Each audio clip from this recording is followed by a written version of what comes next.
The Lost Prince of Persia. It was New Year in the city of Shiraz in Persia. The city square was full of people. The king and his family were there too. There was music and dancing. There were fire eaters and snack charmers. And of course, there was a lot of delicious food and drinks.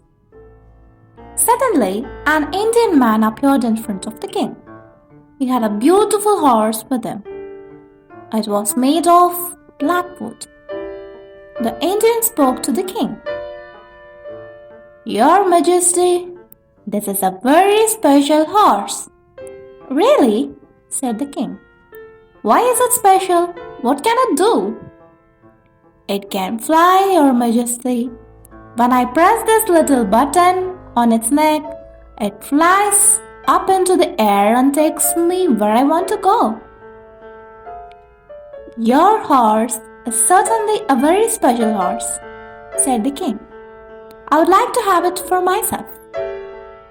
I will sell it to you, Your Majesty. And what's the price? Asked the king. Your daughter. I want to marry your daughter, replied the Indian. That's a very high price for a horse. It isn't a high price for a horse that can fly, Your Majesty. Try it and you will see for yourself. Let my son, Prince Firoz, try the horse, said the king. Prince Firoz immediately jumped on the horseback and pressed the button on its neck. The horse flew up into the air, into the clouds, and disappeared. The king was very angry. Where is my son? He shouted. Bring him back. I can't, replied the Indian. The king ordered his guards to put the Indian in prison. My gods will kill you if Prince Firoz isn't back in 3 months, he said. Meanwhile, the horse and the prince flew higher and higher. The prince was happy. He enjoyed flying on the horse. Then it began to get dark. It's late, he thought.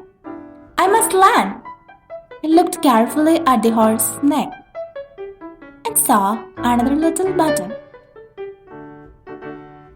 He pressed it and the horse landed on the terrace of a beautiful white palace. He got off and looked around him. There was a small door in the corner of the terrace. He opened it and saw some stairs. He went down them and into a long hall with many doors. There was a light under one of them, so he opened it. 6 guards were asleep on the floor. The light was coming from a lamp in another room behind the curtain. Prince Firoz moved the curtain and looked in. He saw a big sofa and some women asleep around it. On the sofa, there was a very beautiful girl. Prince Firoz touched her arm gently and she opened her eyes. Don't be afraid, he said. I am the son of the king of Persia. I don't want to hurt you. I am lost and in danger. I am the daughter of the Sultan of Bengal, said the princess. Don't worry, you are safe in my palace. Then she called one of her maids and said to her, Give the prince some food and a bed. We will talk in the morning. The princess thought about the handsome young prince all night. The next morning, she put on her most beautiful dress and finest jewels and went out into the garden. Prince Firoz was there. He told her his story. Dear princess, I must return home to my father, he said. He doesn't know that I'm here. The princess was sad when she heard this. Can't you stay for just 2 more days? She asked. I'm lonely here. My maids and the palace guards are my only companions.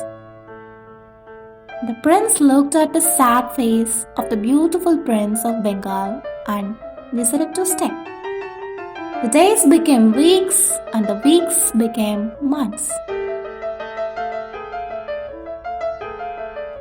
The prince and the princess fell in love. They wanted to get married. One day, Prince Firuz said, "I must go back to Persia. My father is waiting for me. Come with me, we can get married and live there." The princess agreed. So that night, after dark, they both got on the horse's back and flew across the skies to Persia. They lodged in the garden of a small house outside the city. "Stay here tonight," he told her. "I'll come for you tomorrow." Then Prince Firuz went to his father's palace. The king was very happy to see his son again. He told the guards to bring the Indian to him. "Take your horse and never enter my kingdom again," he said to him. The Indian was angry with the king because he put him in prison. And he was angry with Prince Firuz because he took his horse. He wanted his revenge. The palace guards told the Indian that his horse was in a horse outside the city. So he went there the next day. A servant answered the door. The Indian said, "The prince is waiting for the princess. She must come with me to the palace." A few moments later, the princess was on the horse behind the Indian.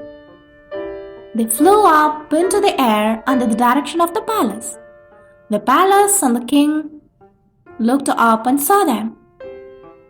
But the horse didn't land there. It flew over the palace and disappeared. The prince was afraid. "The princess is in danger. I must go and look for her immediately," he said to his father. The horse took the Indian and the princesses to India.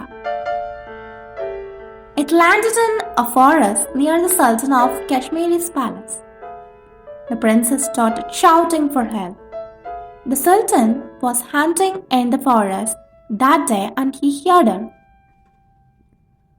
"Perhaps that girl is in danger," he thought.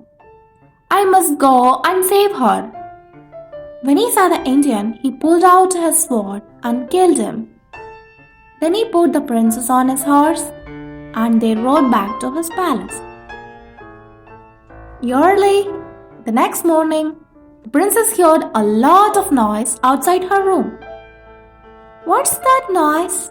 she asked a maid. "The servants are preparing for your wedding. Tomorrow you will marry the Sultan," she said. The princess was horrified. "I must do something," she thought. "I can't marry the Sultan. I don't love him." She started shouting and crying and pulling her hair. The maid was afraid. She went to the Sultan and said, "The princess is ill. She can't marry you tomorrow." "Look after her," he said, "and we will get married when she is better." But weeks and months passed. Many doctors came to see the princess, but she didn't get better. Then one day, a young doctor from Persia arrived at the palace gate. It was a Prince Firuz. The princess was very happy to see him. "We must escape," the princess told her. "And I have a plan, but first you must stop crying and smile at the Sultan." So the princess stopped crying and smiled at the Sultan. He was very happy. "You were a very good doctor," he said to Princess Firuz. "The princess is well now. You can go now. You can go home." "She isn't completely well," the princess said. "Bring the horse and the princess to the square this afternoon and I will take away the spell." tell all the people in the town to come and watch. At 4 o'clock that afternoon, the city square was full of people. The Sultan and the princess were there too. When the gods brought the horse, Prince Firoz made 4 fires around it. He said some strange words and threw some powder into the fires. Suddenly, there was a lot of smoke. It was impossible to see anything. At the moment, Prince Firoz and the princess jumped on the horse's back, and the horse flew up into the air. Soon they arrived at the king's palace in Shiraz. The king and his people were very happy to see them. The next day, the prince and the princess got married and they lived happily for the rest of their lives.